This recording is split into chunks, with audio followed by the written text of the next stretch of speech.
ഈ ഭിന്നശേഷി സംവരണ സീറ്റുകളുണ്ടല്ലോ, ആ സീറ്റുകളിൽ ജോലി നേടാൻ വേണ്ടി വ്യാജ ഭിന്നശേഷി സർട്ടിഫിക്കറ്റുകൾ നിർമ്മിച്ചു നൽകുന്ന സംഘമുണ്ട്. കോഴിക്കോട് കുറ്റ്യാടി കേന്ദ്രീകരിച്ചാണ് ആ സംഘം പ്രവർത്തിക്കുന്നത്. ആ സംഘം ലക്ഷങ്ങളാണ് ഉദ്യോഗാർത്ഥികളിൽ നിന്ന് വാങ്ങുന്നത്. സംവരണ സീറ്റുകൾ നികത്താതെ മറ്റുള്ളവയിൽ നിയമനം നടത്താൻ പാടില്ലെന്ന നിർദ്ദേശം വന്നതും സർട്ടിഫിക്കറ്റ് മാഫിയയ്ക്ക് വലിയ അനുഗ്രഹമായി. നമുക്ക് റിപ്പോർട്ട് കാണാം, അതിനുശേഷം അതേക്കുറിച്ച് സംസാരിക്കാം. ഹലോ, നമ്മള് ഇപ്പൊ അങ്ങനെ ചെയ്താല് എന്തെങ്കിലും ബുദ്ധിമുട്ടുണ്ടാവാൻ സാധ്യതയുണ്ടോ? പ്രോപ്പറായിട്ടൊരു അന്വേഷണം വന്നു കഴിഞ്ഞാല് ഈ സർട്ടിഫിക്കറ്റ് ഉണ്ടാക്കിയ ആൾക്കാർ കുടുങ്ങില്ലേ? ബോർഡിനത് ഉറപ്പിക്കാണ്ട് അവരിട്ട് തിരിയില്ലാണോ?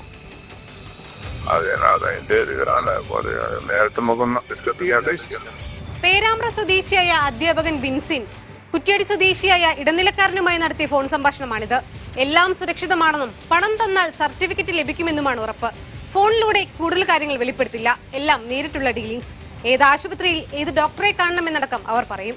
ഇവർ പറയുന്ന വടകരയുള്ള ഒരു ഹോസ്പിറ്റലിൽ നേരിട്ട് പോയിട്ട് അവിടുത്തെ ഡോക്ടേഴ്സ് 10-20 വർഷം മുമ്പ് നമ്മൾ ഭിന്നശേഷിക്കാരാണ് എന്ന സർട്ടിഫിക്കറ്റ് തരും. ആ സർട്ടിഫിക്കറ്റ് ഉപയോഗിച്ച് ഇവർ മെഡിക്കൽ ബോർഡിന് വലിയൊരു എമൗണ്ട് കൊടുക്കും. ഏകദേശം 5 ലക്ഷം രൂപയിലധികം മെഡിക്കൽ ബോർഡിന് കൊടുത്തിട്ട് ആ മെഡിക്കൽ ബോർഡ് നമുക്ക് വ്യാജ ഭിന്നശേഷി സർട്ടിഫിക്കറ്റ് തരും. ആ സർട്ടിഫിക്കറ്റ് ഉപയോഗിച്ച് എയ്ഡഡ് സ്കൂളിലും ഗവൺമെന്റ് സർവീസിലും ജോലിയിൽ കയറാൻ എളുപ്പമാണ് എന്നാണ് മൂപ്പര് പറഞ്ഞത്. അന്വേഷണം വന്ന് പിടിക്കപ്പെടുമോ എന്ന ഭയമുണ്ടെങ്കിൽ ഏതെങ്കിലും ഭിന്നശേഷി സംഘടനയുടെ തലപ്പത്ത് പ്രവർത്തിക്കണമെന്ന് ഉപദേശം. ഇല്ലെങ്കിലും പേടിക്കാനില്ല. ഇതിനെപ്പറ്റി അന്വേഷണമോ മറ്റു കാര്യങ്ങളും ഉണ്ടാവുമെന്ന് ചോദിച്ചപ്പോൾ മൂപ്പര് പറഞ്ഞത് ഇത് കൃത്യമായിട്ട് തെളിയിക്കാനാവില്ല.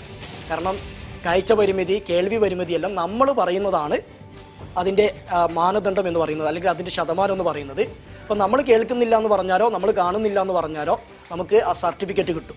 പറഞ്ഞ പ്രകാരം കടലാസുകൾ നീക്കിയപ്പോൾ കേൾവിക്ക് ഒരു തകരാറുമില്ലാത്ത വിൻസിൻ മാഷിനും കിട്ടി 80% ഡിസബിലിറ്റി ഉണ്ടെന്നൊരു സർട്ടിഫിക്കറ്റ്.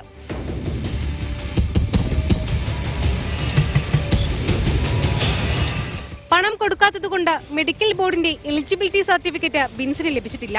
പക്ഷേ ജില്ലയിൽ തന്നെ 30-ലധികം വ്യാജന്മാർ എയ്ഡഡ് സ്കൂളുകളിലടക്കം ജോലിക്ക് കയറിയിട്ടുണ്ട്. എത്ര വിദഗ്ധമായി സംവിധാനങ്ങളെ കബളിപ്പിക്കാൻ ശ്രമിച്ചാലും ചില പഴുതുകളും ബാക്കിയുണ്ടാകും. വടകര എംപ്ലോയ്മെന്റ് എക്സ്ചേഞ്ച് വഴി നിയമിക്കപ്പെട്ട ഉദ്യോഗാർത്ഥിയുടെ 2 കണ്ണിനും കാഴ്ച തകരാറുണ്ടെന്ന് രേഖപ്പെടുത്തിയ ഡിസബിലിറ്റി സർട്ടിഫിക്കറ്റാണിത്. ഇതേ വ്യക്തിക്ക് 4 വർഷം മുൻപ് വടകരയിൽ നിന്നും ഡ്രൈവിംഗ് ലൈസൻസും കിട്ടിയിട്ടുണ്ട്.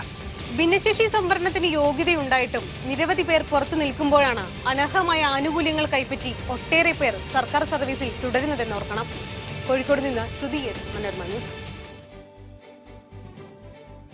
ശ്രുതി കോഴിക്കോട് നിന്ന് വിശദാംശങ്ങൾ നൽകാനുണ്ട്. അജിത പറഞ്ഞ പോലെ കഷ്ടം തന്നെയാണ്. ഗുഡ് മോർണിംഗ് ശ്രുതി. ഇതിപ്പോൾ ഒരു പ്രധാനപ്പെട്ട കാര്യം, ഇപ്പോൾ ആ റിപ്പോർട്ടറൊരു കാര്യം പറഞ്ഞല്ലോ, 2 കണ്ണിനും വൈകല്യം ഉണ്ടെന്ന്. അപ്പോൾ യഥാർത്ഥത്തിൽ ആ സ്കൂളിലൊക്കെ പോകുന്ന അധ്യാപകൻ ഈ വൈകല്യം നടിച്ച് നടക്കുകയാണോ ചെയ്യുന്നത്?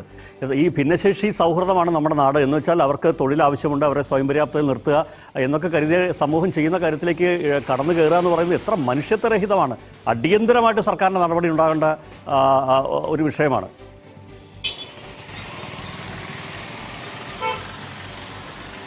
Sanjitha, good morning. എല്ലാ തെളിവുകളോടും കൂടിയാണ് ഇത്തരത്തിലൊരു റിപ്പോർട്ട് നമ്മൾ പ്രേക്ഷകരുടെ മുന്നിൽ വെക്കുന്നത്. കുറേയേറെ ദിവസമായി നമ്മൾ ഈ തെളിവുകൾ ശേഖരിക്കാനുള്ള ഒരു അന്വേഷണത്തിലുമായിരുന്നു. നമ്മൾ അന്വേഷിച്ച് ചെല്ലുന്തോറും വളരെ ഞെട്ടിപ്പിക്കുന്ന വിവരങ്ങളാണ് ഇത് സംബന്ധിച്ച് നമ്മൾ പുറത്തുവിടുന്നത്. നമ്മൾ ആ സ്റ്റോറിയിൽ തന്നെ പറഞ്ഞതുപോലെ വടകരയിലുള്ള എംപ്ലോയ്മെന്റ് എക്സ്ചേഞ്ച് വഴി ജോലിക്ക് കയറിയ ഒരു എയ്ഡഡ് സ്കൂളിലെ അധ്യാപികയുടെ സർട്ടിഫിക്കറ്റ് കണ്ടപ്പോഴാണ് ഇത്തരത്തിലൊരു തട്ടിപ്പ് ആദ്യം പുറത്തു വരുന്നത്.